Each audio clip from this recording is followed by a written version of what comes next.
Vamos a, bueno, en mi modalidad de moderador, bueno, primero, antes que nada, agradecerles la presencia, la disposición de estar aquí en este evento, a pesar de que sé que andan en miles de cuestiones, se agradece mucho la participación de ustedes. A mí la verdad me da mucho gusto el poder presentar este libro. Ya sabemos cuál es el proceso desde el inicio de una idea, cuando se va a gestar un libro, hasta cerrarlo ya en su difusión, ¿no? Entonces este es el momento en que comienza a difundirse este proyecto, que bueno, se espera que sea una serie de presentaciones donde todos los colaboradores participen en las presentaciones. Esta es la primera de una de ellas. Y bueno, antes que nada agradecer a la Universidad Autónoma del Estado de México por esta oportunidad y también por haber colaborado en la coedición, más que nada en la edición y después en la coedición de este libro en su versión electrónica. Se agradece mucho también todo su apoyo de la Dirección de Publicaciones, Dirección General de Publicaciones, entre ellos, bueno, en especial también a Echel y también al licenciado Carlos. Y bueno, dando inicio a esto, pues en mi modalidad de moderador, lo que voy a hacer yo es, antes que nada, pues darles la bienvenida a quienes se vayan conectando a esta presentación, comentar pues cuestiones sobre todo técnicas del tiempo de la participación. Quienes estamos aquí, pues tenemos entre 10 y 15 minutos por participante para poder platicar, comentar, ¿no? y charlar, que es la idea de esta presentación. Bueno, antes que nada también comentar que este libro surge a partir de una invitación por parte del Archivo Histórico del municipio de Colima para que impartiera unos seminarios. Y bueno, dentro de esos seminarios de cultura, algo que vi que faltaba yo como profesor invitado, porque yo soy adscrito a la Universidad de Colima, soy profesor investigador allá, pero a veces en ocasiones nos invitan en algunas instituciones, en este caso fui profesor invitado, y les dije, ¿por qué no hablar de cine e historia? Y se armó unos seminarios que impartí durante el 2015, 16, 17 y parte del 18. Y es de ahí que sale este libro. Entonces, más que hablar del libro, porque cuestiones de cómo se conforma, que ya el doctor Marcos nos va a hablar de ello, decir, bueno, que este libro pues se lo dedicaba de entrada también a mi esposa Esmirna, a mi hijo Dashen, por todo el apoyo que me otorgaron durante también todo este tiempo, que es un libro que se lo dedico. Y luego casualmente hoy 26 de marzo, pues es una fecha que mi papá cumpliría 71 años de edad, ¿no? Entonces, él ya es una década que ya no está aquí. Sin embargo, para mí es muy importante porque seguro le hubiera gustado estar viendo esto, ¿no? Seguro se estaría divirtiendo y gozando de esta parte. Y también pues se la dedico a él, ¿no? Porque cae casualmente en 26 de marzo, ¿no? Entonces, bueno, eso es como de preámbulo. Y lo que voy a hacer es como irles comentando cuál sería el orden de las participaciones de esta presentación de libros Cine Mexicano y Realidad Social, Distintas Miradas. Vamos a iniciar con el doctor Marco Antonio Buelvas. Posteriormente presentarían los anfitriones, que es el doctor Miguel Ángel Flores y América Luna, la doctora América Luna. Posteriormente participaría la doctora Ana Uribe Alvarado, que también nos acompaña aquí. Y en la etapa posterior estaría el arqueólogo Fernando González y Fabiola Esquivel, que son también quienes nos acompañan en esta ocasión. Y bueno, posteriormente platicaríamos acerca de si hay algunas preguntas, comentarios y demás. Y la dinámica es entrar en ese tiempo que tenemos aproximadamente de hora 40, hora 50 minutos, ¿verdad? Entonces, pues ahora sí que dándoles la bienvenida y el tiempo que están aquí, aprovechando que en una ocasión platicamos con el doctor Miguel Ángel, que decíamos, bueno, ya lo presentaremos allá en el Estado de México, en la universidad. Pues con la pandemia, pues todo esto sabemos que cambia, pero bueno, se pueden aprovechar afortunadamente la tecnología, ¿no? Y las presentaciones virtuales. Y pues agradece el apoyo, sobre todo también del doctor Miguel Ángel, por ser siempre como la conexión y el gestor en esta cuestión de la producción editorial de este libro. Entonces, de entrada también, él más tarde ahorita estará platicando con nosotros y conversando. Y bueno, de entrada, pues vamos a iniciar con la participación del doctor Marco Antonio Vuelvas Solórzano. Él va a comentarnos sobre el libro en general, para después comentar y pasar a las participaciones de los colaboradores y sus capítulos, y de dónde surgen esos capítulos, qué consisten y demás. Bien, Marco Antonio es licenciado en Letras Españolas por la Universidad de Guanajuato y doctor en Ciencias Sociales por la Universidad de Colima, donde es profesor de las carreras de Letras Hispanoamericanas y Periodismo. Ha publicado diversos artículos en revistas y capítulos del libro, y su línea de investigación es especialmente historia de la prensa y de las ideas. Como bien, para comentar también su colaboración, bueno, él está adscrito a la Facultad de Letras y Comunicación, y pues iniciamos con su colaboración. Muchas gracias, doctor Marco Antonio. Pues adelante, ¿no? En este tiempo que nos están otorgando, le invitamos a iniciar. Gracias.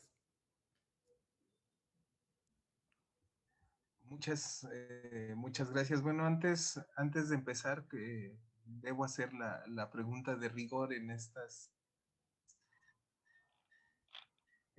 cuestiones virtuales. Si me suele ocurrir que no es así.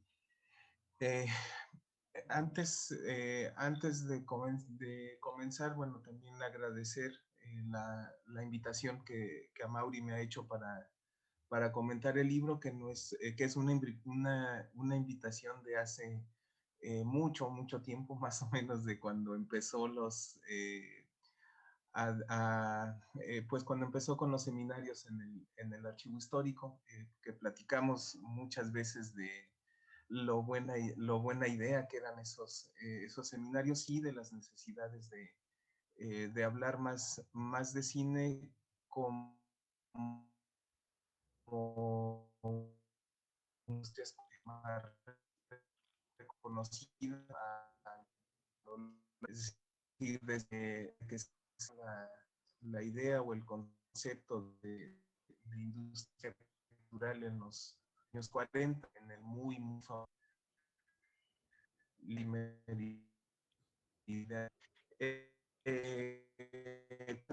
esa transformación y cómo el cine se convirtiendo en uno de los ejes más claros de la idea de industria cultural, y de cómo particularmente en México el cine se convirtió en principio en un instrumento del poder para consolidar eh, la noción del nacionalismo revolucionario, de la idea de mestizaje bueno, algunos otros factores que se fueron consolidando en el cine de la época de la idea bien interesante lo que de una vez también en alguna charla que bueno, esos instrumentos o ese instrumento en que se convirtió o en que convirtieron al cine como instrumento de poder, también empezó a consolidarse como un instrumento de crítica. Y bueno, Amaury comenta en el, en el capítulo en el capítulo introductorio eh, más o menos un itinerario de cómo fue transformándose esto a partir de la charla que dictó Felipe Casals en 2018, si no me falla la memoria. Si me permiten, déjenme ver mis notas. Sí, en 2018.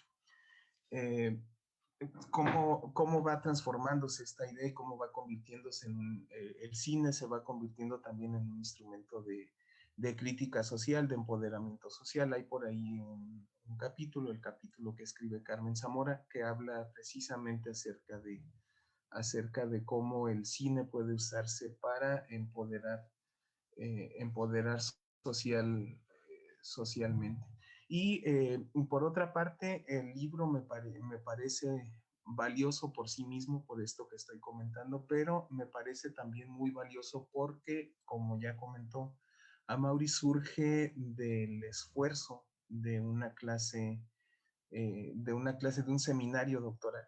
Esto quiere decir que hay una reflexión profunda acerca de las temáticas que trata el libro. Eso me parece que le da un valor agregado al libro. Y el otro punto que creo le da un valor agregado es dos cosas. Uno, que se edita o coedita entre dos instituciones, en este caso el Archivo Histórico del municipio de Colima y la Universidad Autónoma del Estado de México, pero que además tiene colaboraciones eh, de personas que vienen o que están adscritas a diferentes facultades, ¿no?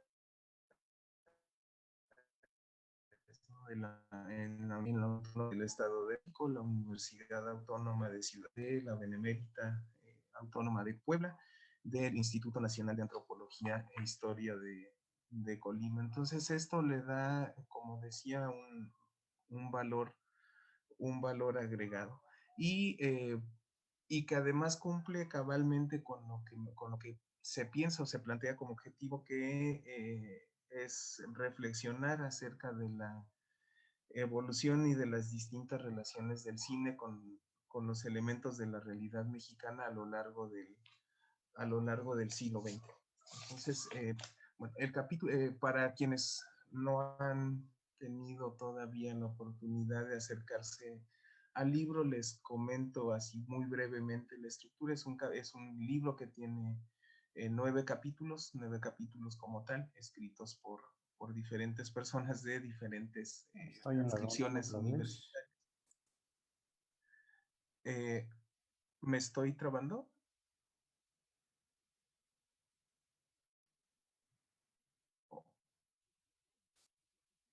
Un poquito, sí me alcanzo, sí me alcanzo a escuchar. Y,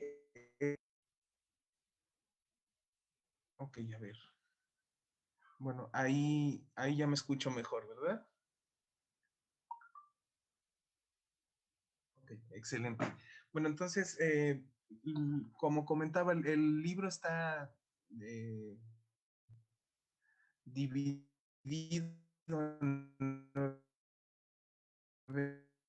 en nueve capítulos y, y críticas por una cuestión, digamos, de entendimiento, me parece a su vez subdividirse en, en diversos, en al menos tres subgrupos. El primero de ellos, en los que se habla sobre el desarrollo histórico del primer capítulo, de hecho el capítulo que abre el libro de Ana Uribe, que nos acompaña además, acerca del desarrollo histórico del cine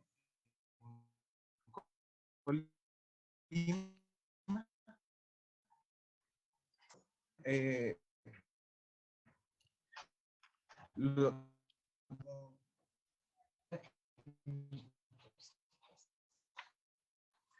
por otra parte, y ay, es que me está marcando conexión inestable. ¿Me escucho ahí? Sí, se escucha Estoy cortado. escuchando. Híjole, ahí ya mejoró un poquito el audio. Mejoró un poco, sí. Ok, a ver, si me vuelvo a cortar, les pido que me digan, por favor, para buscar, si no, otro espacio en la casa donde tenga mejor señal. Bueno, comentaba estos dos capítulos, el capítulo introductorio y el capítulo de Ana que nos acompañan, donde hablan del desarrollo histórico del cine. Un segundo grupo en donde se establecen o se reflexiona acerca de las representaciones sociales en los filmes, o hay hay un análisis de crítica social como ocurre en los capítulos escritos por Krishna Naranjo, por Fernando González y Fabiola Esquivel, de Emilio Gersaín Manso Lozano y de Tania Betzabel García González y de Lucila Gutiérrez Santana y Marco Antonio Pérez Gaspar. Y finalmente un tercer grupo de capítulos que están relacionados con la reflexión acerca del cine y sus vínculos con los estudios sociales, como la geografía, la cartografía o la historia, como en los casos de los capítulos escritos por Teresa Evangelina Martínez Díaz, de María del Carmen Zamora Chávez, Miguel Ángel Flores Gutiérrez y María América Luna Martínez. El libro, por la diversidad de temas que aborda, abona la preocupación por el cine visto como un fenómeno de masas y como un catalizador social de temáticas sociales que se van implicando en los filmes. No voy a detenerme a hablar de los capítulos en general porque, bueno, primero porque voy a dejar ese espacio para que los propios autores de los capítulos puedan ampliar las ideas que plasmaron, pero también porque sería alargar muchísimo mi participación y estoy viendo que estoy ya por llegar al límite. Entonces, bueno, ya nada más para cerrar, creo que el libro aporta una serie de reflexiones muy valiosas. Creo que puede estructurarse y puede establecer las reflexiones en estos tres subgrupos. Quizá podría haberse planteado así desde el índice, pero esto le da una diversidad muy importante. Entonces, bueno, yo dejaría hasta aquí mi participación porque además me sigue marcando como conexión inestable y temo que en cualquier momento me corte por completo el audio en la computadora. Entonces, bueno, por mi parte sería todo. Sería agradecer nuevamente a Mauri por un proyecto que platicó conmigo también desde hace mucho tiempo y me da mucho gusto poder estar aquí presentando el libro, ya como producto final de un trabajo de mucho tiempo, muchos años. Muchas felicidades a todos y muchas gracias. Muchas gracias, doctor Marco Antonio Vuelvas. Gracias por la participación. Y bien, bueno, dando curso a los comentarios, voy a dar lugar a la presentación de los anfitriones, ¿no? En este caso, la doctora América Luna y el doctor Miguel Ángel Flores. Voy a hablar brevemente también de currículum vitae, muy brevemente. Voy a presentar de ambos y ya la participación de ellos pues tienen entre 10 y 15 minutos cada uno de ellos para presentar, ¿verdad? La primera es la doctora María América Luna Martínez. Ella nació en la Ciudad de México, doctora en Letras Modernas por la Universidad Iberoamericana, Campus Ciudad de México, socióloga por la Universidad Nacional Autónoma de México y maestra en estudios latinoamericanos por la Facultad de Humanidades de la Universidad Autónoma del Estado de México, donde también es profesora e investigadora de tiempo completo. Es integrante del Comité Académico de la Especialidad en Género, Violencia y Políticas Públicas de la Facultad de Ciencias Políticas y Sociales de la UAM, donde también es docente. Y sus líneas de investigación son los estudios de género, cultura, cine y literatura. Y en este mismo momento comento el historial del doctor Miguel Ángel Flores Gutiérrez, quien es doctor en estudios mexicanos por el Centro de Estudios Superiores e Investigación, licenciado en Geografía y maestro en Historia por la Universidad Autónoma del Estado de México. Se ha especializado en investigación educativa y también es profesor investigador de tiempo completo en la Universidad Autónoma del Estado de México. Integra el cuerpo académico Estudios Históricos de las Instituciones, que son los anfitriones de este evento de presentación del libro, y también sus líneas de investigación son sobre geografía histórica, en particular sobre el estudio del mapa antiguo, divulgación de la ciencia y la cultura.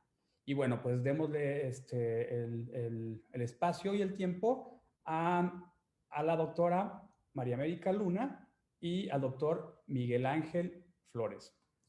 Bienvenidos, muchas gracias. Adelante. ¿Quieres empezar, América? No, yo creo que tú, Miguel, ¿Sí? buenas tardes a todas y a Hola. todos, pero yo creo que es muy importante que tú inicies porque realmente gracias a esa afortunada relación con la Universidad de Colima y con el Seminario de Cine es que es posible que estemos aquí todas y todos reunidos para presentar este maravilloso libro. Así que yo creo que es mejor que tú empieces. Por favor, Miguel. Bueno, pues muchas gracias. Pues por ahí me ven. Pues les agradezco su atención. Por ahí saludo a nuestros colegas de la Universidad de Colima, al doctor Amaury Fernández, coordinador de la obra, a la doctora Ana Uribe, al doctor Marco Huelvas, también al arqueólogo Fernando González. Pues bienvenidos a esta transmisión desde la ciudad de Toluca. Bueno, voy a ver si puedo compartir pantalla, porque sí me interesa que vean algunos mapas. Dice que no se puede. A ver. Ahí está. Ahí está, ¿verdad? ¿Sí se escucha? Sí, ¿verdad? Sí. Se escucha y Sí, se se ve. Bueno, escucha y se ve. pues estamos en la presentación del libro Cine Mexicano en Realidad Social, Distintas Miradas. Entonces yo soy su servidor, Miguel Ángel Flores Gutiérrez. Como señaló el doctor Amaury, hicimos la doctora América Luna y su servidor un capítulo para que formara parte de este texto. Ahorita lo voy a comentar. Bueno, pues rápidamente el libro que hoy se presenta es una coedición de la Universidad Autónoma del Estado de México y el Archivo Histórico del municipio de Colima. Y les comento, dada la oportunidad, que en las instalaciones del archivo, allá en Colima, se ubica el Centro de Estudios Superiores e Investigación, como ustedes saben, nuestros colegas de Colima, que desde hace algunos años desarrolla el programa de doctorado en estudios mexicanos, de donde soy egresado. Pues como se entenderá, por ahí viene el lazo. Pues resulta entonces que en el Seminario de Cultura Mexicana, ahí en particular sobre el cine mexicano, pues surgió la idea de compilar varios trabajos de investigación para que formaran parte del libro. Entonces, los que cursábamos el seminario, lo recuerdo bien, pues teníamos el reto de vincular el tema de investigación doctoral con el cine mexicano. Entonces, al principio, pues esto me inquietó porque pues no sabía bien qué hacer.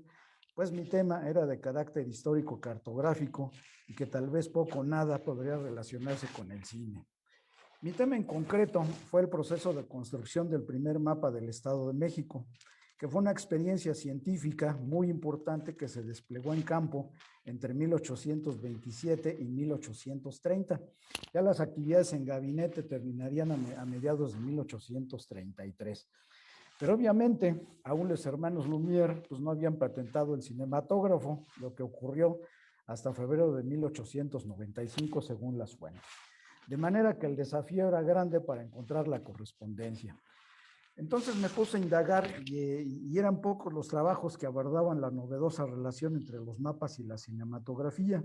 No obstante que estas dos artes son formas de expresión a través de imágenes. La cartografía pues se encarga de la producción de mapas y se vale de métodos de dibujo y color. En tanto el cine emplea la tecnología para producir o reproducir fotogramas de manera rápida y sucesiva, lo que implica una percepción visual de imágenes en movimiento. Entonces, una de las obras que consulté fue La cartografía en el cine, mapas y planos en las producciones cinematográficas occidentales, del doctor Agustín Gamir. Gamir es profesor de geografía en la Universidad Carlos III de Madrid y sus trabajos iniciales como geógrafo abordaron aspectos de la geografía económica y de la geografía de transportes, pero pronto también sus esfuerzos se dirigieron al análisis de las relaciones entre el espacio geográfico y el cine, de manera que sus proyectos de investigación han sido relativos al impacto del cine en la formación del imaginario geográfico. Entonces me fue muy útil justamente su artículo que consulté. En su texto, el autor reflexiona en torno a los casos de las investigaciones que intentan mostrar las relaciones entre la geografía y el cine y compara la atención que el cine ha puesto en otras disciplinas como la historia, la economía, la literatura o incluso la psicología. Bien, otro texto que consulté fue el de Marc Ferro, Perspectivas en torno a las relaciones historia y cine, en que se presentan en su texto algunos modelos que pueden servir para proponer cómo se puede realizar el análisis fílmico de la historia. Ferro es un historiador francés que ha trabajado sobre la historia europea de principios del siglo XX, así como la historia del cine. Ha sido director de estudios en ciencias sociales en la Escuela de Altos Estudios en Ciencias Sociales en París y codirector de la revista Anales. También ha dirigido y presentado documentales televisivos sobre el ascenso del nazismo, sobre la Revolución Rusa, así como la representación de la historia en el cine. Para Ferro, hoy día las nuevas generaciones están conformando su mentalidad a través de imágenes gracias al Internet y al cine, pero no a los libros ni a los mapas. Entonces sugiere que tal vez el conocimiento del pasado sea atractivo gracias a las películas. De manera que el ejercicio que propone Ferro pudiera resultar interesante para el caso que nos ocupa, que voy a comentar, porque hay muchos historiadores que han escrito, sí, sobre el mapa antiguo, pero pocos han considerado la idea de ilustrar la historia del documento cartográfico, recreándolo en imágenes. Uno podría preguntarse cómo es posible que el paisaje dibujado en un mapa pueda representarse, esbozarse en una imagen cinematográfica, porque no es lo mismo una línea, un punto, un sombreado, que visualizar un volcán, un río, un poblado, o los conflictos sociales incluso que el mapa no muestra.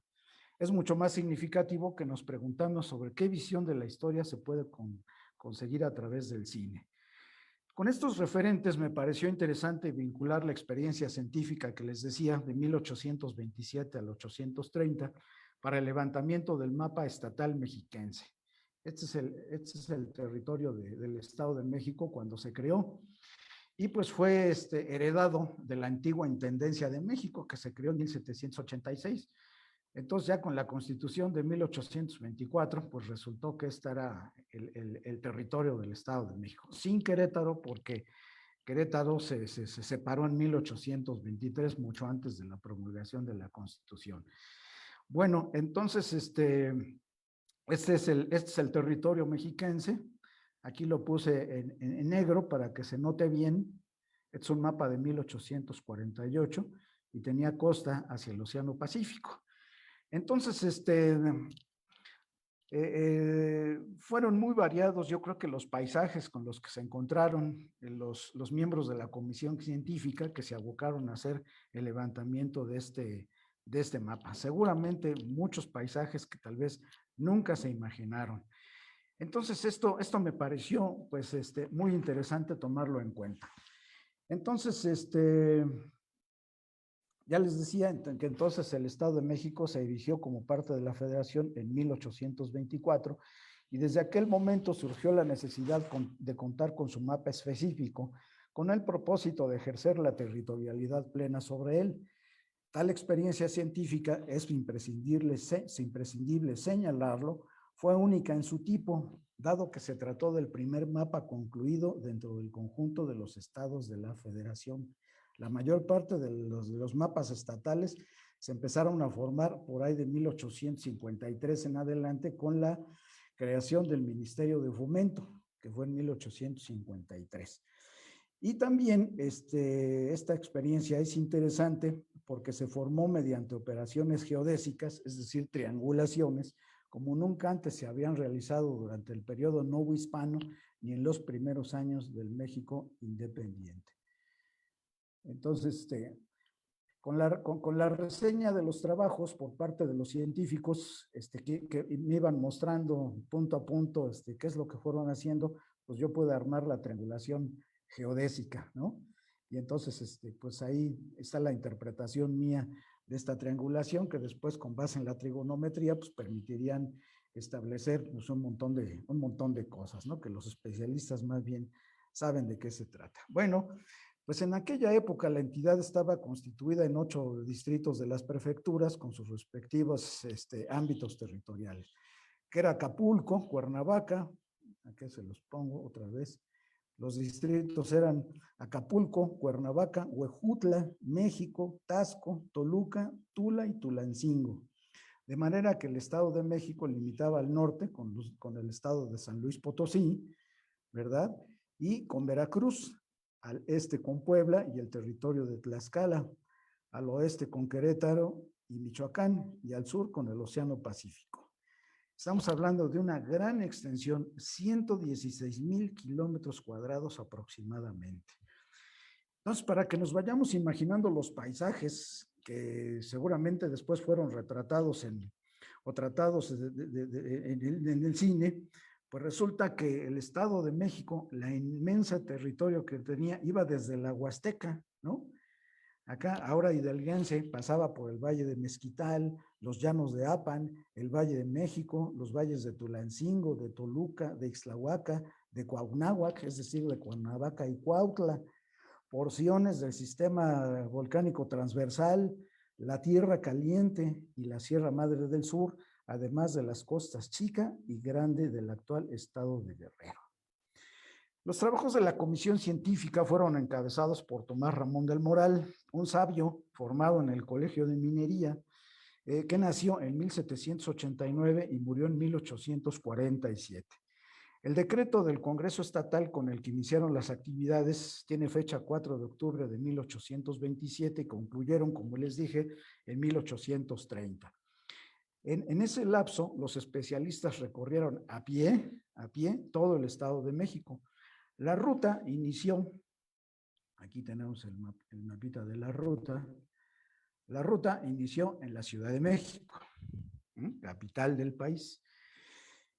Y esta tarea permitió la ubicación topográfica de muchos emplazamientos como ciudades, pueblos, haciendas, caminos, cerros, minas, ríos, puentes, etcétera. Además de los trabajos cartográficos, se conformó la estadística estatal. Como es lógico suponer, la topografía, los climas, la vegetación y las condiciones sociales del Estado de México, por su heterogeneidad, representaron algunas dificultades durante los trabajos, pero también ofrecieron la oportunidad de descubrir paisajes, como les comentaba, tal vez nunca imaginados por los científicos. Entonces, esta es justamente la ocasión para mostrar a través de la cinematografía diversos escenarios que se enmarcan en el contexto de la construcción del mapa o con ambientes con los que se encontró la comisión científica. Pues después de la Ciudad de México, los científicos se vinieron a la ciudad de Toluca y seguramente algo que les llamó la atención fue este magnífico volcán, el Xinantécatl o Nevado de Toluca, cumbre a la que ascendieron en marzo de 1828. Para entonces ya habían ido a Malinalco, a Tenancingo, hasta Santiago Tianguistenco, a Lerma y a varias localidades. Bien, después de Toluca y ascender al Nevado, por cierto, allá les tocó una nevada en el mes de marzo justamente, se dirigieron al norte y ascendieron al Cerro de Jocotitlán. Y desde el Cerro de Jocotitlán, que es una cumbre muy importante, muy cercana al Valle de Toluca, pues pudieron divisar pues muchas cosas interesantes y pudieron empezar también en esta área a hacer sus famosas triangulaciones, obviamente con el instrumental necesario. Y así estaban dominando la cuenca alta del río Lerma. Posteriormente se enfilaron al distrito de Tula, donde visualizaron, por supuesto, los prismas basálticos y les dieron su posición geográfica en términos de latitud, longitud y altitud, como lo hicieron con los múltiples sitios que iban descubriendo. Cercano ahí, en el partido de Huascazaloya, hoy del estado de Hidalgo, empezaron su recorrido en la zona árida del Cardonal. Ahí tenemos justamente el Cardonal. Y cerca de ese sitio realizaron sus operaciones en la Sierra Madre Oriental, en las inmediaciones de las muy famosas ahora grutas de Tolantongo. Luego de situar lo necesario en el plano, se enfilaron al Valle del Mezquital. Perdón por las imágenes que estoy pasando muy rápidas, pero también es interesante ver los distintos paisajes, ¿no? Ahí tenemos entonces el escenario del Valle del Mezquital. Y del Valle de Mezquital, la comisión se dirigió hacia la Huasteca, en el distrito de Huejutla. Y ahí entonces también pudieron encontrar la laguna de Atezca, cerca de Mulango, en el estado de Hidalgo actual. Concluido lo necesario en esta zona, llegaron a Actopan. Ahí tenemos el famoso convento de Actopan y estas caprichosas formas denominadas los frailes. De allí el recorrido se realizó hacia el distrito minero de Pachuca, en donde reconocieron Real del Monte y a Totonilco el Grande en el territorio de la prefectura ya de Tulancingo. En el distrito de Tulancingo alcanzaron los llanos de Apan e hicieron observaciones en la zona magueyera. De ahí localizaron muy cercanamente la zona arqueológica de Teotihuacán para situar desde lo alto de la pirámide del Sol diversas localidades aledañas. Esto ya en el Distrito de México, que abarcaba lo que fueron después los distritos de Texcoco y Tlalnepantla, y desde ahí se podían distinguir los volcanes de la Sierra Nevada, el Popocatépetl y el Iztaccíhuatl. Diversas observaciones necesarias para cerrar algunos triángulos se realizaron de nueva cuenta en la Ciudad de México, porque además el meridiano central del mapa que se estaba construyendo pasaba justamente por el centro de la ciudad capital. Fue hasta 1884 cuando se institucionalizó el meridiano de Greenwich, mientras cada país adoptaba el meridiano que pasaba por la ciudad capital. Resueltas las observaciones en la Ciudad de México, la comisión de peritos se dirigió hacia el sur. En primer término, en el distrito de Cuernavaca, para desde el Teposteco situar algunas localidades del Valle de Cuauhnáhuac y diversos elementos geomorfológicos. Concluidos los trabajos en Cuernavaca, ahí vemos una imagen muy singular, el Palacio de Cortés. Las tareas prosiguieron en el distrito de Taxco. No sin antes pasar justamente por algunas haciendas cañeras donde las reconocieron. Llegaron al distrito de Taxco y efectivamente y desde el campanario de Santa Prisca pues también realizaron algunas triangulaciones con sus muy necesarios aparatos como el sextante, entre otros, ¿no? Bien, el compás azimutal, la brújula, el barómetro, etcétera, etcétera. Y muy cerca de Taxco, pues desde luego las grutas de Cacahuamilpa. Del distrito de Taxco continuaron los científicos al distrito de Acapulco. Es una fotografía de 1928. Y esto es lo que nos esperamos para Semana Santa seguramente, ¿no? Entonces, caray, cuidado, ¿no? Y luego, ¿por qué se dice que vamos hacia la tercera ola de la pandemia? Pero en fin, el distrito de Acapulco comprendía, como era muy grande, comprendía porciones muy relevantes de tierra caliente, ¿sí? Del actual estado de Guerrero.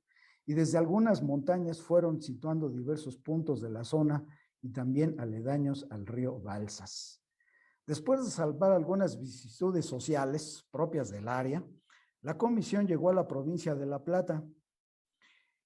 Esto ya para 1833, formaban parte del distrito de La Plata, por supuesto Taxco, y en el actual Estado de México, localidades como Sultepec y Zacualpan, ¿sí? En lo que ahora es el sur del Estado de México. Resuelto lo necesario, tocaron Temascaltepec del Valle, que ahora conocemos como Valle de Bravo. Por supuesto que en aquella época pues no existía, ni siquiera se imaginaba la gente que iba a existir un famoso lago artificial, que después formaría parte del sistema hidroeléctrico Miguel Alemán, y ahora hay serias dificultades por la baja en el volumen hidráulico, forma parte del sistema Cutzamala. En fin, terminadas las operaciones en Valle, llegaron a Toluca, que ya para entonces era la nueva capital del Estado de México hacia 1830. Y las operaciones, así como iniciaron la Ciudad de México, ahí mismo concluyeron. Entonces, esto es Toluca. Ahí tenemos al fondo nuevamente el Ulchinantecat. Esta es la parte central de nuestra ciudad. Y terminaron, como les dije, pues en la ciudad de Toluca. Les voy a dejar con esta imagen ya para terminar. Pues la reflexión final es que con esta propuesta de relación entre cartografía y cine, no sugerimos que las películas desempeñen la misión de testimoniar acontecimientos históricos en el espacio geográfico, pero sí como un valioso recurso para visualizar escenarios que los mapas han localizado a través de signos especializados. Bueno, pues por mi parte es lo que les quería comentar y les decía pues que me pareció muy conveniente invitar a la doctora María América Luna, que es especialista en cine, y fueron muy, muy valiosas con sus contribuciones para poder construir este capítulo sobre cartografía y cine. Pues muchísimas gracias por su atención. Gracias, doctor Miguel Ángel. Y bueno, pues pasamos entonces con la doctora América. Adelante, doctora. Hola, Hola, hola, hola, doctora, ¿qué hola, tal? ¿cómo están? Muy bien, Pues, gracias. pues estoy encantada de estar acá, de verdad es muy grato por lo menos verles en pantalla a todo el equipo que integró este libro, ¿no? Y bueno, lo que yo quisiera resaltar esta tarde es que estuve siempre muy, muy contenta de la invitación que me hizo mi amigo y colega, el doctor Miguel Ángel Flores, porque seguramente ustedes están de acuerdo conmigo en el sentido de que el cine siempre, siempre como el cine como la literatura y como la historia es un viaje en el tiempo. Gracias al cine, entonces podemos hacer viajes al pasado, al presente, al futuro. Pero la oportunidad que abrió Miguel Flores, en mi caso, fue para tener la posibilidad de conocer esta fascinante aventura que significó la travesía que emprendieron los científicos de la comisión que levantó el mapa del cual ampliamente nos ha hablado Miguel Ángel, ¿no? Entonces, pensando en esta conjunción entre cartografía y cine, creo que es interesante decir que así como los cartógrafos se dan a la tarea de hacer una representación gráfica de un territorio, de un paisaje, más bien de un territorio, el cine va sobre esa misma línea, ¿no? Pero va a hacer una representación de historias insertas en un paisaje. Entonces, Miguel y yo nos pusimos a platicar mucho acerca de cómo resaltar la importancia del paisaje del Estado de México en la recreación cinematográfica. Entonces, bueno, pues encontramos que hay una gran cantidad de películas filmadas en esto que fue el territorio, el primer territorio del Estado de México en el siglo XIX, ¿no? Entonces, pues nos dimos a la tarea de rescatar una serie de películas que fueron filmadas, como él planteó en el mapa, fueron filmadas, por supuesto, en la Ciudad de México, y de eso hay una amplia bibliografía sobre el cine urbano, sobre el cine hecho en la Ciudad de México. Incluso, bueno, ustedes lo saben, se plantea la ciudad como un personaje no solo del cine, sino por supuesto de la literatura, ¿no? Entonces, solamente ahí en el texto de nosotros, lo que ustedes van a poder ver es el comentario de algunas de las películas tal vez más significativas de la construcción de la ciudad como personaje, ¿no? Entonces, pues no podían faltar la trilogía de Ismael Rodríguez, Nosotros los pobres, Ustedes los ricos, Pepe el Toro, y dos extraordinarias películas de Luis Buñuel, que son Los Olvidados, que es una de las películas más importantes en la historia del cine, y otra que es muy divertida y que ciertamente nos da la oportunidad de ver un poco cómo ha sido la evolución de la Ciudad de México, que es La ilusión viaja en tranvía, ¿no? Entonces, bueno, nosotros estuvimos buscando toda una serie de películas que fueron filmadas en esos paisajes, que en esos territorios que la Comisión Científica fue registrando para hacer el mapa del Estado de México, ¿no? Entonces resulta sumamente interesante, pues, que el paisaje mexiquense, ¿sí? Fue el escenario propicio para grandes películas, como por ejemplo Redes de Benito Alarraqui, que tuve la fortuna de ver en estos días una entrevista a don Benito Alarraqui, donde él decía que tuvo muchos problemas con el sindicato de cinematografistas porque había un convenio en el cual no se permitía filmar películas fuera de los estudios Churubusco. Entonces, a ver, ¿cómo iban a hacer la adaptación del Diosero, ¿no? Que es lo que nos presenta Redes? ¿Cómo le iban a poder hacer en los estudios Churubusco? Entonces, muy insumiso, muy insubordinado, Alarraqui se da la tarea de buscar ciertos paisajes, se va al Valle del Mezquital, donde filma una de las historias. Y fíjense, Alarraqui nos cuenta que le prohibieron a él llevar la película al extranjero, él desobedeció, la llevó al Festival de Venecia y gana, y de ahí lo invitaron a Cannes y también gana, ¿no? Bueno, de igual manera, ¿no? Las grutas de Cacahuamilpa, que también las refería Miguel Flores, fueron un escenario indispensable para que Roberto Gabaldón, filmara ese otro clásico del cine mexicano que es Macario, ¿no? No se diga también, nos debemos sentir muy orgullosos y afortunados de que Sergei Eisenstein también haya estado filmando en locaciones que correspondieron en su momento al Estado de México, ¿no? Y de igual manera, Acapulco, ¿no? Que ya nos presentó Miguel, fue también un escenario de películas tan importantes como La Perla del Indio Fernández, ¿no? Y luego ya en una etapa no tan esplendorosa del cine mexicano, Mauricio Garcés, me hago propaganda porque tengo ahí un artículo muy divertido sobre Mauricio Garcés, que después se los comparto, ¿no? Mauricio Garcés filman ahí en Acapulco algunas escenas de Don Juan 67. También, pues, Acapulco fue catapultado por el cine en una película que todos conocemos, que era El Inocente, ¿no? Con Pedro Infante y Silvia Pinal, ¿no? Y bueno, yo no los quiero aburrir, ni mucho menos. Me encantaría entrar en más detalles acerca de las películas, pero sí quiero aprovechar para resaltar la producción cinematográfica de Toluca. Dado que Toluca se convierte en la capital del Estado de México, aquí sirvan estas palabras para hacer un reconocimiento a la obra cinematográfica de Gerardo Lara, quien sustancialmente ha desarrollado su filmografía aquí en Toluca. Entonces, él recibió reconocimiento por una obra que fue coproducción también con nuestra universidad, que se llama Un Año Perdido, se las recomiendo muchísimo. Un Año Perdido es una película, ustedes pueden tener ahí los datos y la reseña un poco más detallada en nuestro capítulo, para que nos lean, por favor.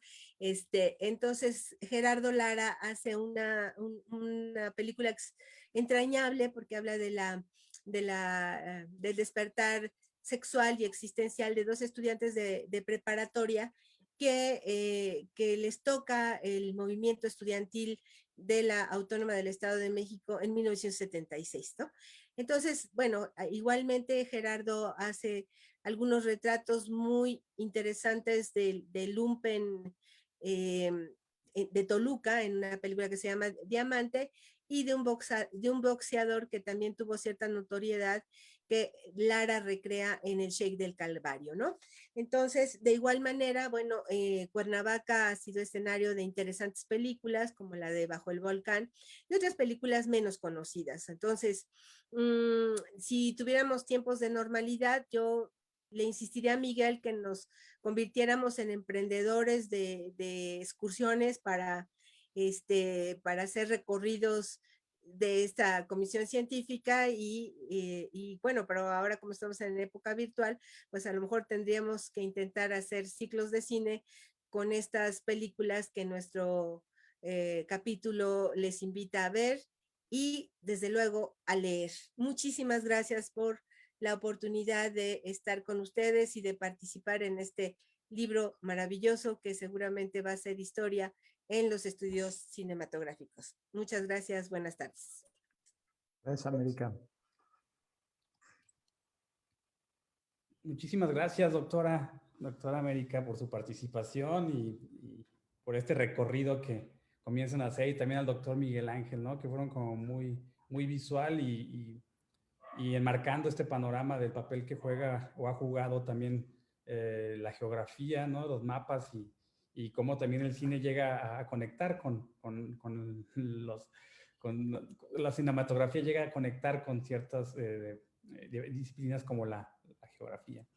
Le agradezco mucho la participación, doctor Miguel Ángel, doctora América, y damos paso a la participación de la doctora Ana Uribe Alvarado, que también nos hace favor de estar presente en esta presentación del libro. Voy a leer un poco sobre su historial. La doctora es profesora e investigadora de la Universidad de Colima, doctora en Ciencias Sociales por el Colegio de la Frontera Norte en Tijuana, Baja California. Pertenece al Sistema Nacional de Investigadores nivel 2. Sus áreas de interés son migración, cultura y comunicación. Ha ganado el Premio Nacional de Tesis de Doctorado en Ciencias Sociales y Humanidades por parte de la Academia Mexicana de Ciencias en el 2004 y publicado, bueno, varios libros, entre ellos Migrantes, Educación y Cultura, Mi México Imaginado, Televisión y Telenovelas, Cuéntame en qué se quedó la telenovela como fenómeno social por Trillas y entre otros muchos, ¿no? Hay artículos diversos, capítulos, y ella fue representante académica y fundadora de la oficina de la Universidad de Colima en Los Ángeles, California, durante el 2010-2016, y trabaja en la gestión, apoyo y apoyo cultural de asociaciones migrantes mexicanos en Estados Unidos. Agradezco mucho su participación y su colaboración y comentaré brevemente cómo fue la historia de cómo participa la doctora en este libro, o ya más bien que ella nos lo cuente, pero viene de un libro colectivo sobre medios de comunicación en el Estado que es muy útil incluso para los estudiantes de licenciatura y posgrado y para el público en general, ¿no? Es un libro clave sobre la historia de los medios de comunicación en Colima. Y bueno, doctora, pues ya mejor ya no hablo más, dejo las palabras a ti mismo para que ya comentes. Y pues más que nada también comentar, y es importante, lo considero, que es colega del Cuerpo Académico 50 de Cultura y Comunicación, del cual yo soy líder, y ella pertenece y ha pertenecido a este cuerpo académico desde hace ya varios años. Bueno, adelante, doctora, gracias, bienvenida. Sí, gracias a Mauri, gracias a los colegas. Se aprecia el tiempo dedicado pues a eso de las presentaciones de los libros. Yo no estaba pensando en que iba a hablar exactamente de mi texto, sino una ilustración de lo que es el libro, pero en ese tenor pues lo voy a hacer, ¿verdad? En la manera oportuna comentaré el texto muy breve y bueno, me sujeto a los tiempos, pues me da mucho gusto participar en esta presentación, Cine Mexicano y Realidad Social, Distintas Miradas, coordinado por el doctor Amaury y en la que involucra a varios colegas. Coordinar un libro pues no es una tarea fácil, no se trata de juntar temas y punto, implica por un lado pues el asunto académico y de los contenidos, un trabajo de tejer ideas y organizar significados de los capítulos, dialogar con los autores y buscar que se coordinen los tiempos. En ese sentido, pues hay que invertir energía y tener mucha paciencia porque luego cambian los tiempos. Por otro lado, coordinar un libro implica realizar trabajo de gestión, de búsquedas, pues para obtener recursos económicos para la edición, cada vez se restringen los apoyos. Hay que buscar instituciones y colegas para que acepten coedición. En todo caso, se requieren redes de apoyo y mucha solidaridad para concretar el libro como producto impreso y digital. Muchas veces no se dice eso, pero sí es importante coordinar el libro. A veces el tiempo y la energía que se invierte en todas esas cuestiones, casi uno haría otro libro. En ese sentido, gracias a la Universidad Autónoma del Estado de México, al Archivo Histórico del municipio de Colima, y de igual forma, coordinar el libro implica una participación colectiva, tanto del coordinador con su liderazgo como de los autores, ¿verdad? Que también acaban participando en algún sentido y son, intervienen, ¿no? Entonces está una felicitación para todos. A mí cuando me invitaron a participar, pues ya había gran parte del contenido. conformado y acepté, y en una charla informal en la universidad con el doctor Amaury sobre el cine, pues salió el tema del libro, salió el tema de que me ha gustado mucho el cine. Entonces, pues fue una coincidencia y afortunada. La referencia a las distintas miradas del cine de este libro es evidente en los 9 capítulos y en la del coordinador, que desde luego es un capítulo, con énfasis en esos productos concretos sobre la narrativa audiovisual. El libro, en mi opinión, es un trabajo transdisciplinario de pensar el cine desde diversas miradas, como atinadamente lo dice el texto. Los capítulos reflejan productos de investigación y análisis cuidadosos, todos con el uso del lenguaje académico, con una narrativa que integra el sentido de la continuidad y el goce de lo leído, el goce estético de la narrativa. En los capítulos, es importante comentar que se integran diversas temáticas del cine, donde se utilizan metodologías diversas como análisis de contenido, análisis histórico, hermenéutica, análisis cartográfico, como bien lo han comentado los doctores, cartográfico y de locaciones, reflexiones sobre el tiempo y el espacio cinematográfico, análisis de perfil de personajes, adaptaciones de formatos literarios, análisis de símbolos e imágenes, análisis cultural del género, es decir, es una riqueza en diversidad temática.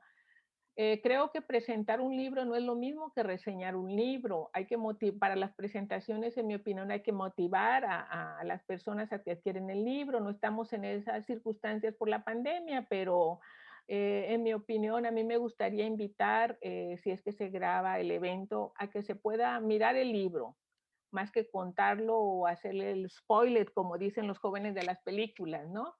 Aprecio la oportunidad para ser coautora o participar en el libro. Entonces el libro, pues como lo mencionó el doctor Marco, tiene 9 capítulos y más el del doctor Amaury. Es importante el cine mexicano, representación de la realidad del país, la introducción, antecedentes del cine en Colima, que es de mi autoría, el entorno costero a través del cine mexicano, de Teresa Evangelina Díaz, cartografías del cine, los doctores Miguel Ángel Flores y María América Luna, prácticas rituales de Nuestra Señora de Benito Alarraqui, un texto muy ilustrativo que me gustó también mucho, de Krishna Naranjo, Identidad, Género y Contexto, de Fernando González y Fabiola Esquivel, 4 décadas desde el cuerpo femenino, Emilio Gersaín, la década de los 70 en México, de Tania Bersabel García, Cuando las ilusiones dejaron de viajar en tranvía, de Lucila Gutiérrez Santana y Marco Antonio Pérez, y Cine y Política, de María del Carmen Zamora. Este libro, como texto flexible de fácil lectura, en mi opinión, va dirigida a diversos públicos, tanto académicos como de disciplinas de las ciencias sociales y las humanidades, como la antropología, sociología, psicología, historia, comunicación, periodismo, letras, mercadotecnia, en fin. También puede ser, eso es importante mencionarlo, de público en general. Se ayuda mucho a los estudiantes del nivel licenciatura que quieran trabajar en alguna temática de análisis de algún asunto en particular para sus clases, para sus tesis. En fin, hay diversas expectativas de temas, ¿no? De temas y de metodologías. Y otra cosa que me parece importante resaltar, que los capítulos de los autores pueden leerse de forma independiente o en secuencia arbitraria. También es buena recomendación la retomada por el coordinador, que es, lo importante es aprovechar los formatos accesibles que nos otorga el Internet. Hay muchos que no pueden acceder porque pues, la brecha digital, pero creo que quienes tenemos acceso, el libro, como varios ahora colegas estamos haciendo, distribuirlo de forma gratuita, y eso se agradece bastante. Pues podemos leerlo en la pantalla chica, en una pantalla grande. Los jóvenes que les gusta leer en el celular, que son de otra generación, lo pueden leer en el celular. Lo estoy mencionando no como algo superficial, sino como algo que facilita el contenido leerse, ¿verdad? El formato facilita también leer la fluidez y la riqueza del contenido. En medio de esta pandemia, pues estamos retomando nuestras actividades y pues se agradece. Hay que reconocer y dialogar con quienes escriben e investigan de cine. O sea, en medio de la pandemia sabemos que estamos viendo mucho cine, pero también vale la pena y enriquece mucho leer a los que investigan el cine. Eso nos ayuda pues a reflexionar en torno de lo que se ve en el cine sin quitar el placer. Es importante reconocer el valor histórico y su impacto ideológico, como lo comenta Carmen Zamora en su valioso texto que también me gustó mucho, Cine y Política, como uso de dispositivos culturales para el empoderamiento social del siglo XX. Como dice ella, la cito, en la página 171, el siglo XX, grupos y personajes políticos usaron el cine como herramienta para propagar las ideologías y lograr a plenitud la rapidez y el pragmatismo del mismo, dejando huella para la posteridad de un momento histórico, cierra la cita. Recuerdo en mi etapa de niñez o adolescencia que mi hermano me llevó al cine a ver la película Las Puquianchis. Fue una película muy fuerte para mí en la etapa que yo estaba, adolescencia o preadolescencia. Ahí lo agradecí, pero fue muy impactante y a él le agradecí el conocimiento de lo que implicaba el maltrato en las mujeres, tema que luego abordamos. En ese sentido, el texto de este libro de Lucila Gutiérrez Santana y Marco Antonio Pérez fue significativo para mí al releer este texto. Ya lo habíamos leído antes, pero lo releí ahora, la semana pasada. Pero fue significativo por retomar el tema de las mujeres, del trato de mujeres, ahora que estamos con el tema del género, ¿no? Uno de los grandes problemas que tiene el país y que pocas veces se ha visualizado ese tema del trato de mujeres, entonces se aprecia bastante ese texto. Quiero mencionar de manera muy puntual, pues mi libro es un texto de carácter histórico, fue construido hace más de 15 años con un proyecto del FONCA para trabajar los medios de comunicación en Colima. Desde luego que el cine pues no es exactamente un medio tradicional, pero es el uso del lenguaje lo coloca en pues en estos criterios de que pueden ser medios de comunicación, pero pues el libro, el cine es otro arte, ¿verdad? Que tiene otros insumos para no ser considerado dentro de los medios. De hecho, tuve varios diálogos con un asesor si incluía o no al cine. El libro está escrito en un lenguaje sencillo, narrativo, fue muy divertido y muy gozoso, muy importante para mí. Le tengo muchísimo cariño a este texto porque el texto narra la llegada de sales de cine a la ciudad. Entonces hice varias entrevistas con los participantes en el cine, los operadores, los administradores, los dueños. Entonces el capítulo recrea esa parte local de cómo el cine, de cómo el cine va y viene, de cómo la nostalgia se va perdiendo de aquellas carpas, cómo fueron llegando a Colima y poco a poco la llegada de la tecnología y de las casas de video en ese tiempo lo fueron sustituyendo. Entonces puedo decir que es una especie de capítulo con cierta nostalgia, así como la película esta de italiana, Cinema Paradiso, de el cine se nos está yendo, la infraestructura se está yendo. Entonces, en ese sentido es mi texto. Y bueno, simplemente cierro que me da mucho gusto estar aquí y estoy agradecida de poder contar con esta participación. Que tengan bonita tarde. Gracias. Pues aquí estoy en una presentación del libro, pero ¿qué pasa? Bueno, como... Muchas gracias, doctora Ana Uribe.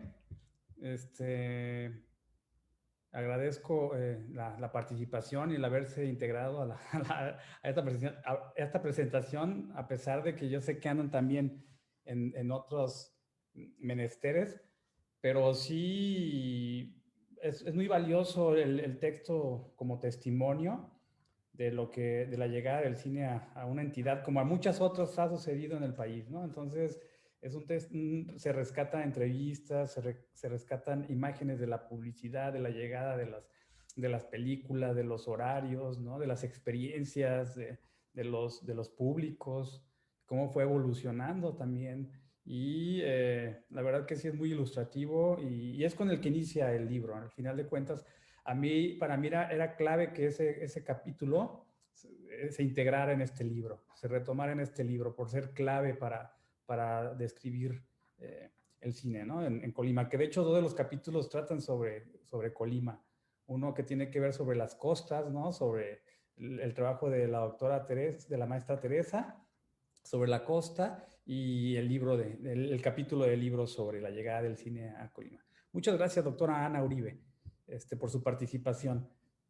Continuaremos entonces dando paso al tiempo previsto para esta sesión, y voy a mencionar el historial de dos invitados, la doctora Fabiola Esquivel Alcántar, invitada a participar y que también colaboró con un artículo muy interesante sobre una película no muy conocida de Cantinflas, y también a Fernando también, que aceptó inmediatamente cuando le comenté sobre el libro. Dijo, él fue de los primeros que dijo, órale, yo participo en el libro, y siempre también ha sido muy colaborativo en este proyecto del libro, muy atento en el sentido de la participación. Dijo, órale, yo me anoto y vamos a trabajar el capítulo, y lo vamos a trabajar con una compañera, con Fabiola. Y bien, entonces voy a mencionar el historial que tengo aquí a la mano. Es Fabiola Esquivel Alcántar, doctora, licenciada en Derecho por la Universidad Autónoma de Ciudad Juárez, Chihuahua, maestra en Ciencias Sociales para el diseño de políticas públicas, especialidad en estudios culturales y de género, Universidad Autónoma de Ciudad Juárez. Su tesis fue El feminismo en perspectiva, una crítica de la crítica, y realizó la tesis Construcción jurídica de las prostitutas en la legislación mexicana. Es profesora de la Benemérita Universidad Autónoma de Puebla, y sus últimas publicaciones son Regalo, antología de relatos marranos en Barcelona, España, publicado en el 2014, y Un día como cualquier otro, revista Air Magazine, número 39, México DF, también 2014, entre otros textos también que tiene presentes.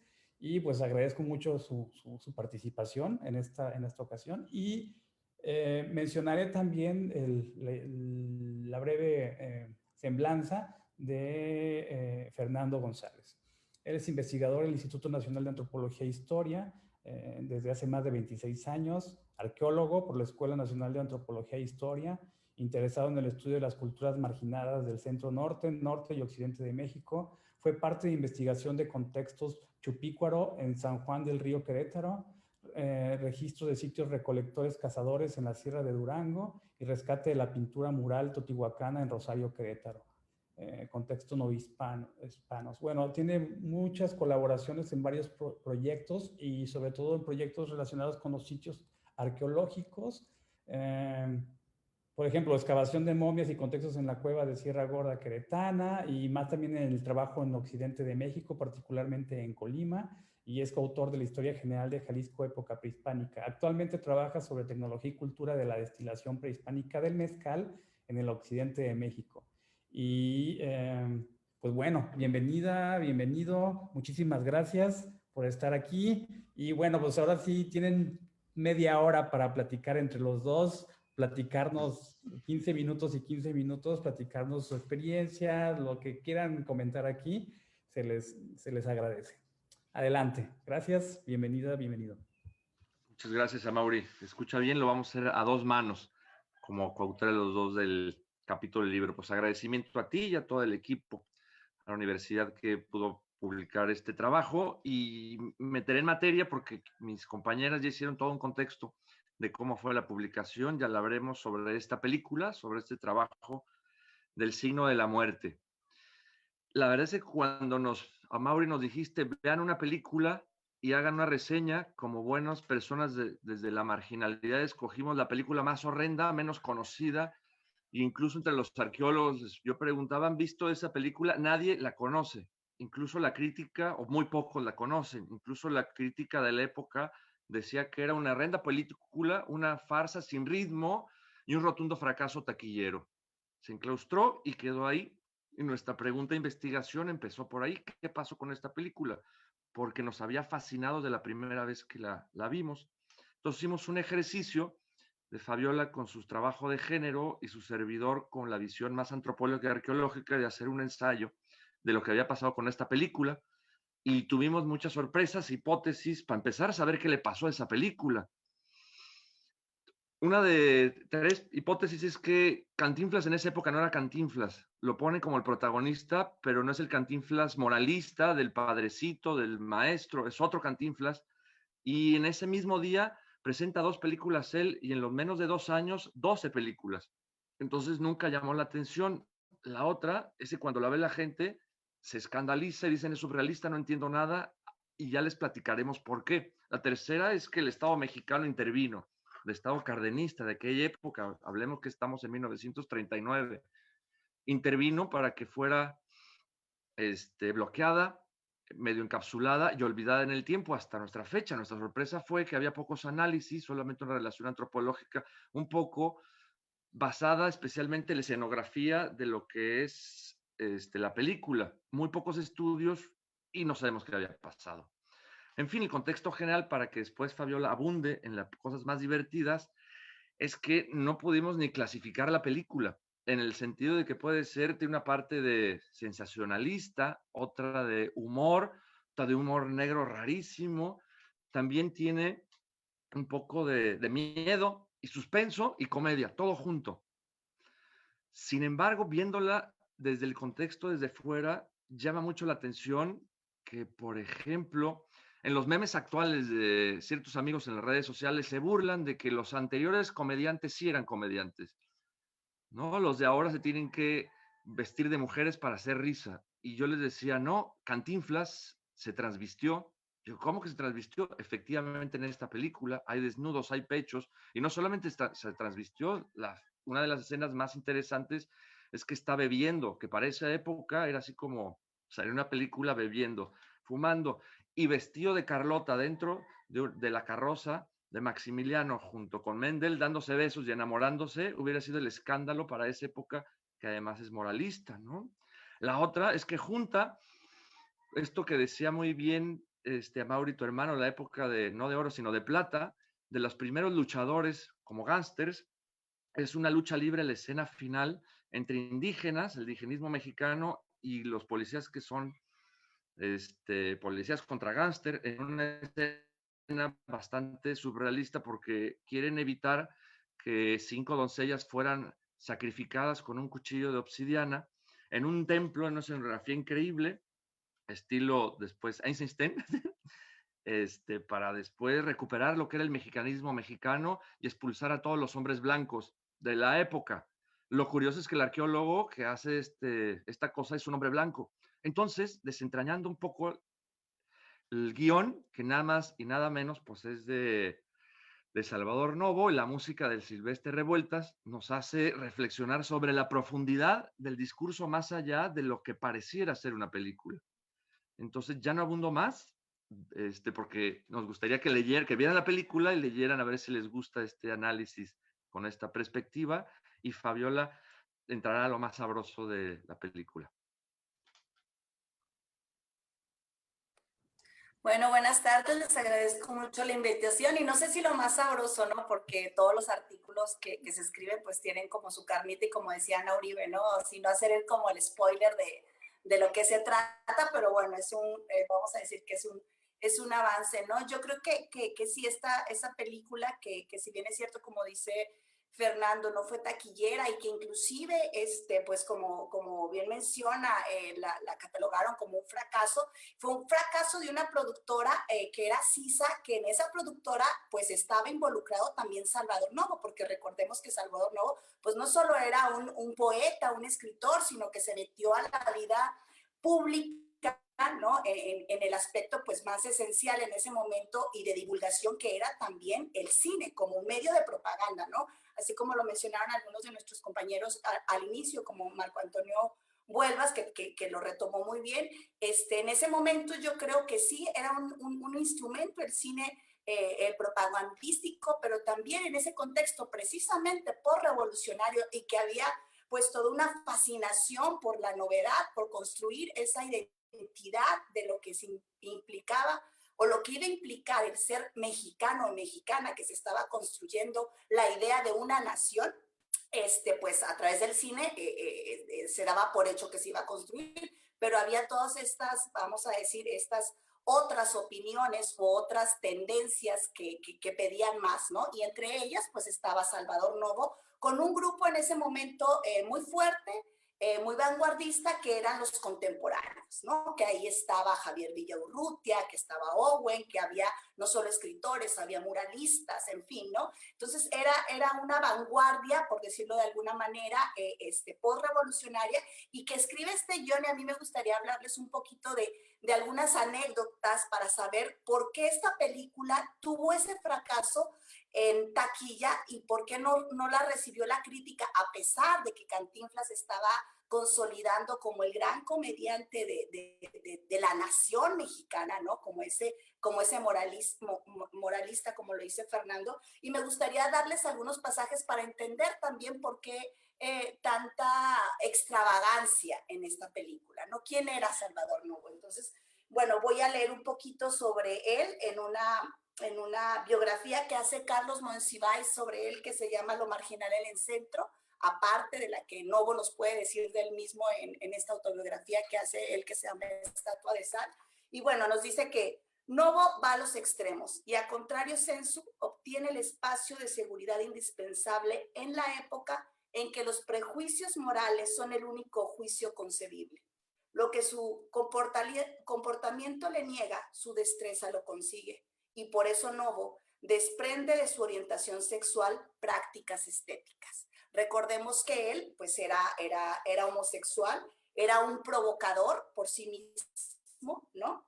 Y vamos a decir, para muestra, me gustaría también, como para contemplar de cuerpo completo a Salvador Novo, un pasaje que da Elías Nadino, este poeta, gran poeta también jalisciense, ¿no? Que le platica a Monsiváis, pues, y le dice: en una ocasión, Javier Villaurrutia y yo pasamos por Novo al edificio de la Secretaría de Educación Pública para irnos juntos a comer. A Salvador y a mí se nos ofreció ir al baño. En una de las paredes alguien había puesto: Salvador Novo es joto. Él leyó eso, sacó un lapicero y comenzó a hacer una lista. Narciso Bolsol es joto, el tesorero de la SEB es joto, el secretario es marica. Llenó media pared con el nombre de muchos funcionarios. Cuando salió le pregunté con sorpresa: ¿por qué hiciste eso?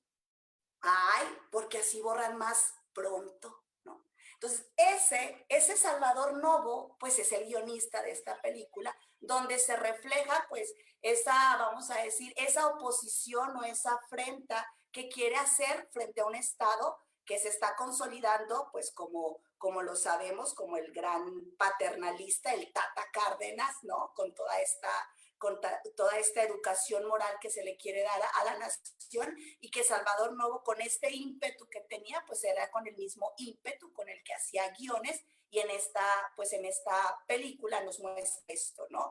Una sociedad, vamos a decir, donde se está peleando por una idea así de mexicanidad, y también donde se reflejan o se representan el travestismo, donde se representa el papel de las mujeres, sobre todo en esta protagonista que está dentro de la película, ¿no? Que para la época era algo, pues, inconcebible. También una mujer autónoma, ¿no? Una mujer que estaba dentro del ámbito público siendo periodista, y no es que no hubiese periodistas, pero las periodistas, inclusive la película lo toca, estaban en temas que tenían que ver con casa, con hogar, con belleza, con cuidado, ¿no? Y ella en la película arriesga su vida porque le den una primer plana en un tema que tiene que ver, pues, con cuestiones de crimen, ¿no? Que, es decir, históricamente, dentro del ámbito periodístico, estaban exclusivamente prestas a los varones, ¿no? A los varones periodistas. Entonces,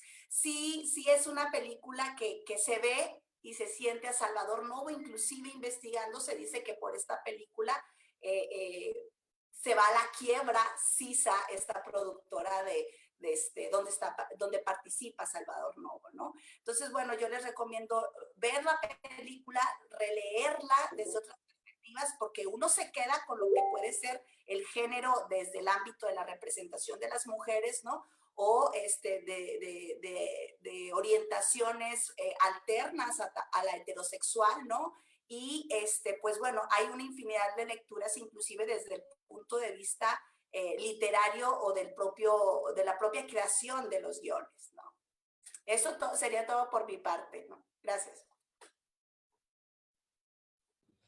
Muchísimas gracias por tu participación, Fabiola y Fernando. Muy interesante. De hecho, aquí tenemos a un especialista en los contemporáneos, que es el doctor Marco Antonio Vuelvas, ahí que también él trabajó su tesis doctoral sobre el tema, que también igual ahí podría como complementar algunas cuestiones interesantes de la época, ¿no?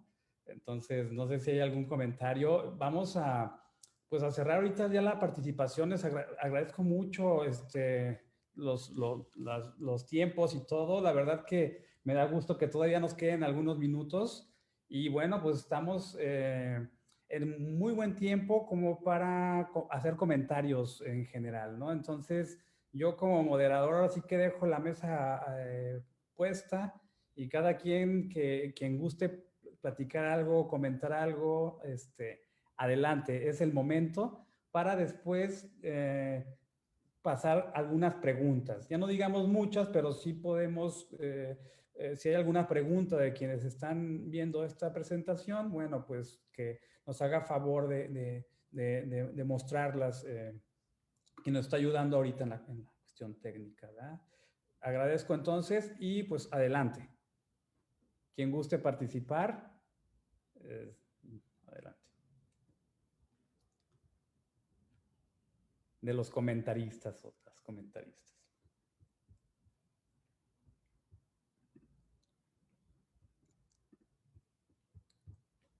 A ver, Marco, ¿qué pasó con lo de los contemporáneos? ¿Qué opinas también al respecto?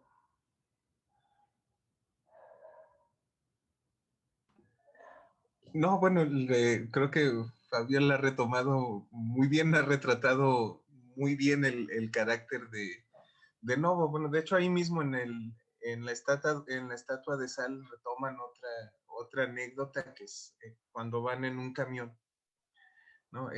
Villaurrutia y él que bueno, no sé si la tenga a la mano, si la tiene a la mano, pues mejor que la lea porque Novo lo cuenta mejor que yo, ¿no? Pero creo que esa anécdota retrata muchísimo mejor el carácter de Novo y que se refleja, creo yo, bien en esta película. Por desgracia no he podido ver esa película, pero con ese artículo me quedé con muchas ganas de verla. Muy bien, Marco, muchas gracias. Yo sí quiero hacer un Ya comentario. lo encontró, se me hace que ya lo encontró. Ah, sí. A ver. ¿Sí quieres que se los lea? Va. Adelante. Bueno, sí, recordemos que aparte, como dije, no solo era un movimiento de escritores que estaba, vamos a decir, de manera única, estaban los estridentistas también después, ¿no? Que fueron otro aire refrescante, ¿no? Que lamentablemente opacó el régimen de Cárdenas, ¿no? También tenemos que tener en consideración esto. Si no, yo creo que si se hubieran dado vuelo estos intelectuales, pues otro país también tendríamos, ¿no? Porque a los intelectuales que se les dio voz y vamos a decir, asesoría para el Estado y sus políticas, pues lamentablemente por las consecuencias que tenemos ahorita, no tenían esta apertura, ¿no? Inclusive Reyes critica a los contemporáneos diciéndoles que son todos unos homosexuales antinaturales, ¿no? Que deben de pararlos porque si no, ¿qué va a pasar con esa construcción que se está haciendo de la idea de nación y de mexicanidad, ¿no?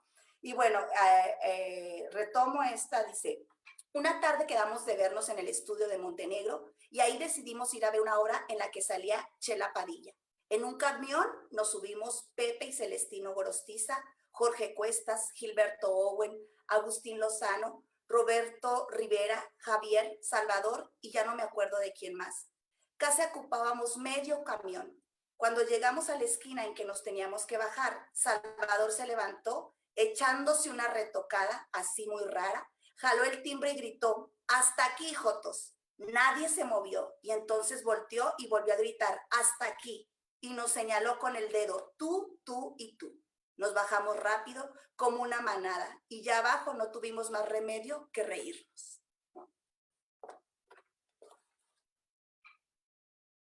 Bueno, estamos hablando además de los años 30, estamos hablando de los tiempos de los temibles comités de salud pública que, pues que bueno, de la anécdota de los 43 que retoma por ahí Monsiváis en el estudio introductorio de la autobiografía de Novo. Estamos hablando de una época en donde declararse homosexual públicamente era peligroso, ¿no? y bueno, Novo, pues siendo Novo, ¿no? En esta anécdota, y que creo que refleja bastante bien lo que comentaba Fabiola en su presentación. Muchas gracias, Fabiola. Muchas gracias, Marco. Aquí Fernando va a comentar algo. Adelante, Fernando. No, nada más para complementar toda esta parte, sí llama la atención también estos comités higienistas de la Liga contra el Alcoholismo. Están en su máximo efervescencia en la República, que es la herencia también que nos toca a nosotros de criminalizar el consumo del alcohol con esta doble moral que tenemos en este país. Y en la película sale haciendo actos de magia Cantinflas bebiendo de una botella el alcohol y estando semiborracho casi un buen rato de la película, ¿no? Entonces llama la atención también el desparpajo, además de ser el guía de turistas de un montón de extranjeros y andar jugando con la Piedra del Sol, la Cihuatetero y cuanto monolito hay por ahí, ¿no? Entonces la sátira es muy, muy particular, muy, muy especial con ese trasfondo, nada más para complementar. Muchas gracias. Sí, eso al final de cuentas se enmarca en esta parte de lo que me llamó a mí la atención cuando escuché a Felipe Casals pues en el propio archivo histórico del municipio de Colima, ¿no? Que platicó ya cerca de sus 80 años y él mencionaba, ¿no? Decía, es que bueno, a final de cuentas el cine sí puede reflejar ciertos comportamientos, ciertos personajes, ¿no? Cierta vestimenta, cierta estética, la ciudad, edificios que ya no existen, problemáticas, y se enfoca en esta parte, ¿no? Esa es una representación de, o puede llegar a ser una representación de la realidad social, ¿no? Y pues quién mejor que él cuando pues hizo Canoa, ¿no? De la Pando, las Poquianchis, y toda su generación retoma muchas de las circunstancias del cine, ¿no? Sobre todo pues revolucionario, que también por ahí comenta el compadre Mendoza, películas muy, muy, muy interesantes, ¿no? Que van surgiendo. Y pues ese tipo de películas que ustedes rescataron también que son muy valiosas, ojalá conocerlas la mayoría, porque en ocasiones no sabemos dónde encontrarlas, o si se encuentran ya es complejo conseguirlas, ¿no? Eso también es otra cuestión de hacer, ojalá estén en línea, ¿no? O vuelvan a estar. Y lo comento por una película que acabo de buscar de la Filmoteca que se llama Dos Monjes.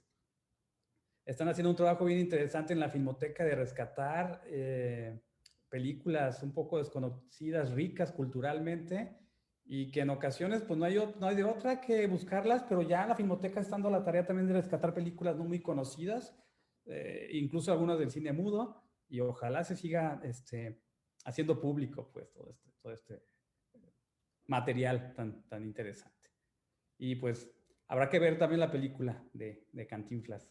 Muchas gracias, Fabiola y Fernando. Bueno, si hay ahorita otro comentario, adelante, ¿eh? Hay espacio. No sé. Sí, más bien es pregunta, ¿se consigue todavía esa película o es difícil el acceso? En YouTube, está en las redes. Sí, ahí lo pueden ver. Está muy fácil.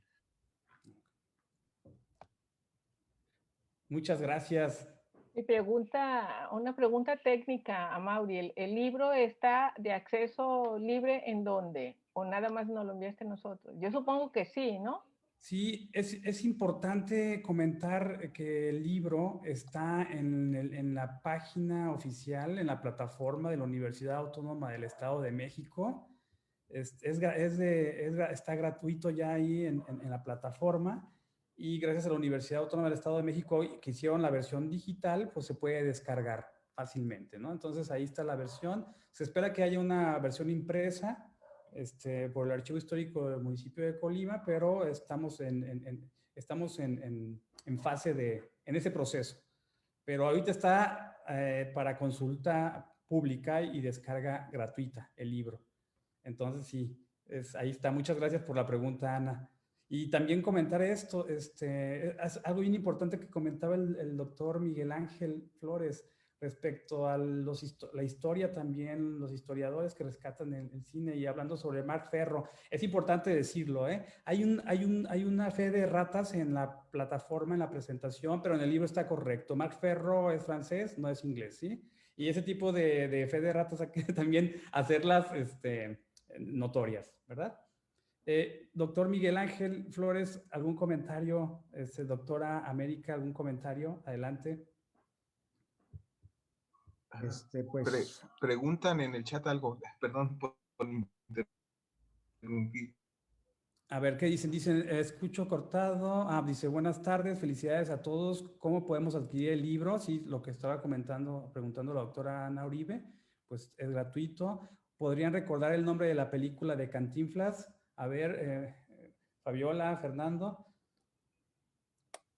Se llama El signo de la muerte, pero también hay que recordar que Salvador Novo fue guionista de muchas otras más y dialoguista, ¿no? Entonces yo creo que también tenemos una deuda pendiente con todas las aportaciones que no solo en cuestiones de escritura, sino de producción, hizo Novo, ¿no? Entonces, sí, rescatarlo también en las lecturas, en ver sus películas, pero también en esta profundidad de estudio, pues es una deuda pendiente, creo yo.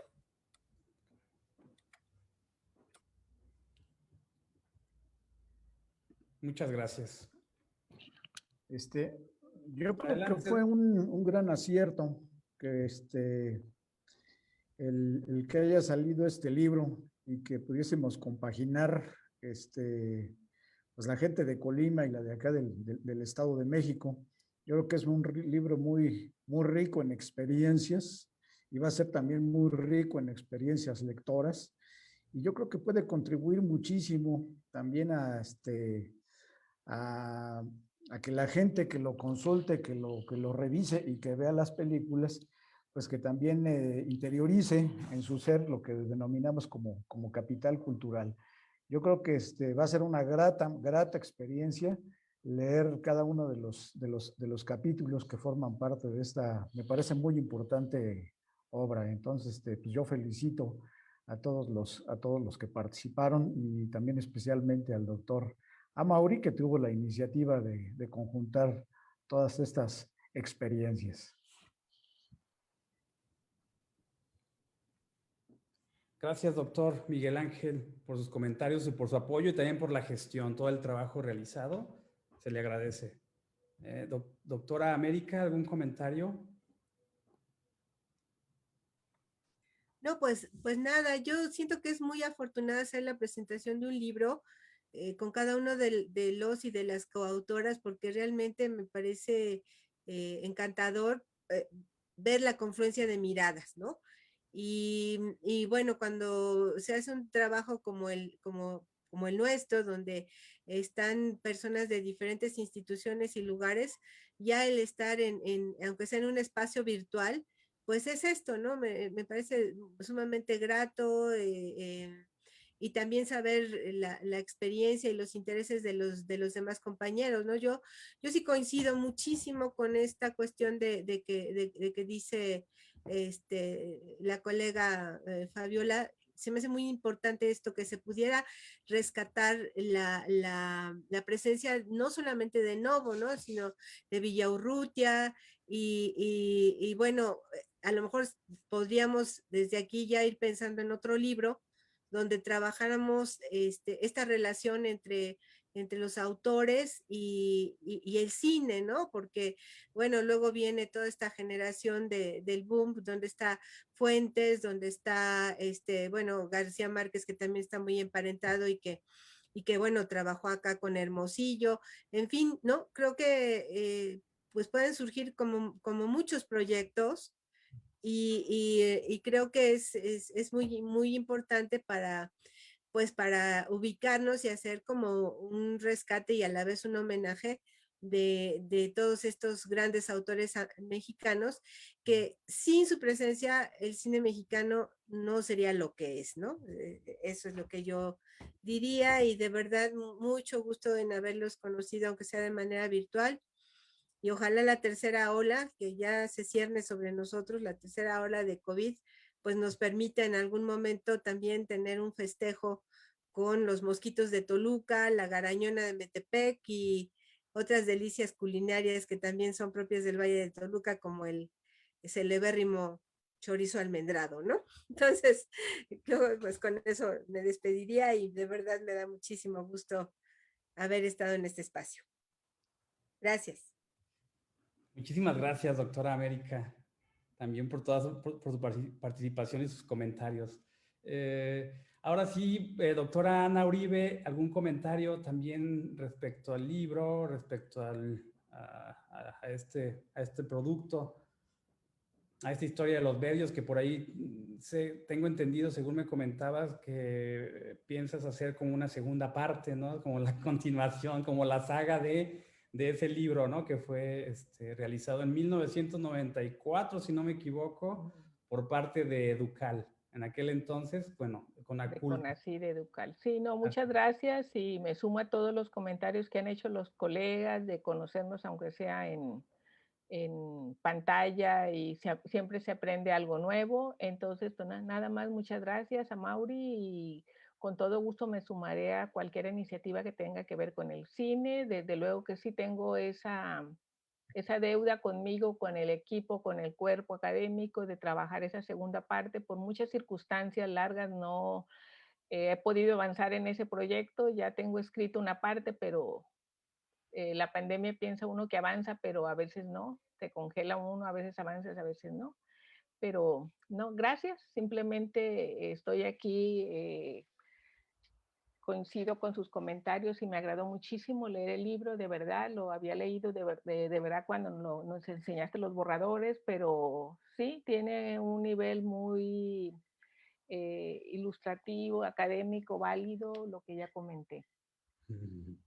Gracias. Creo que, no sé si hay otra actividad, porque yo tengo una actividad en unos 20 minutos, entonces me voy a tener que retirar, pero voy a esperar. Gracias, saludos a todos. Muchísimas gracias, Ana. Muchas gracias por tu participación y el tiempo también de haber estado aquí, ¿eh? Entonces, pues vamos cerrando. Ya ahorita estamos en los tiempos porque, según me comentaban, viene otra actividad posterior en 10 minutos. Sí me gustaría detenerme solamente si hay algún comentario final, si no, pues para ir cerrando esta presentación. Adelante. Si hay alguien de los colaboradores, con todo gusto. Todavía quedan algunos minutos por ahí. Bueno, Fernando, Fabiola, Marco, doctor Miguel Ángel y doctor América. Si no hubiera algún comentario, pues ustedes comentan. Bien, entonces parece que no hay comentarios. Yo también les voy agradeciendo mucho esta parte. Yo sí voy a tratar también de comentar que ojalá le puedan hacer difusión al libro, ¿no? En ocasiones es un poco complicado, pero ya ahorita de internet, la gente que está pasando mucho tiempo en casa puede descargar los libros y pues ahí está en plataforma. Entonces, qué mejor que aprovecharlo ahí, ¿no? Y bueno, pues esperar también la próxima presentación, que sería por parte del Archivo Histórico del municipio de Colima, el primer viernes regresando de vacaciones en abril, donde participarían otra parte de los colaboradores de este libro, ¿no? La doctora Lucy, el doctor Gersaín, el maestro Manolo Delgado, va a estar también por ahí Carmen Zamora, la doctora Krishna, ¿no? Entonces, ellos también van a participar con sus colaboraciones en este segundo momento en el archivo. Este es la primera presentación de ello y la idea es pues que todos colaboremos porque al final es un producto colectivo. Y yo más que nada pues agradecerles, ¿no? Invitarles pues a cuidarnos porque es cierto, se menciona una tercera ola de pandemia que seguro pudiera venir, entonces es a cuidarnos mucho, ¿no? Que haya mucha salud. Igual ya disfrutar otra vez, darle una nueva lectura al libro. Yo desde que se publicó no lo he vuelto a leer, la verdad, pero lo voy a volver a leer así ya con más calmita, ¿no? Y pues a mí también me gustó el libro. Yo creo que puede ser como la primera parte. Quizás pueda ya haber una segunda parte y con todo gusto, ¿no? Ya le decíamos al doctor Miguel Ángel, que pues allá nos veríamos, pero con esto de la pandemia, pues, o sea, ojalá a él le vaya a tocar venir después para acá a presentarlo, ¿no? A la doctora América, con todo gusto, que se den una vuelta por acá a Colima, al calor. Hoy también se come riquísimo. Sí, como no, a los microclimas, Me antoja un sope gordo. El pozole, ¿no? Hay unos pozoles. Pozole blanco, los sopitos, las enchiladas, ¿no? No, la gastronomía no se acaba ni allá ni acá, entonces, claro que sí, bienvenido, nos ponemos de acuerdo, ojalá para la próxima estemos acá presentándolo, doctor Miguel Ángel. Muy bien, entonces en vivo y a todo sabor. Así esperemos que así sea. Así esperemos que así sea, doctora América. Muchas gracias y también agradecer a Hugo, que estuvo aquí con la cuestión técnica, porque ya como vemos de repente el audio, el video, y siempre hay alguien ahí detrás de cámara que está manejando todas esas cuestiones técnicas, ¿no? Y también agradecer a Hugo y bueno, reitero mi agradecimiento a Publicaciones de la Universidad Autónoma del Estado de México, al archivo y al doctor Miguel Ángel por su gestión y esperamos vernos pronto y de manera personal. Me voy despidiendo entonces. Gracias Fabiola, gracias Marco Antonio, doctor Miguel Ángel, gracias Hugo, Fernando, muchas gracias también por su tiempo y todo, y Marco también, les agradezco. Ha sido un gusto, la verdad, me la pasé muy bien, muy a gusto. Muchas gracias a todos, un gusto. Yo ya estoy apuntadísimo para el chorizo verde y la cecina. Sale. Órale, Marco, claro que sí. Bueno, pues Let it go, make my body go, make our bodies higher and higher.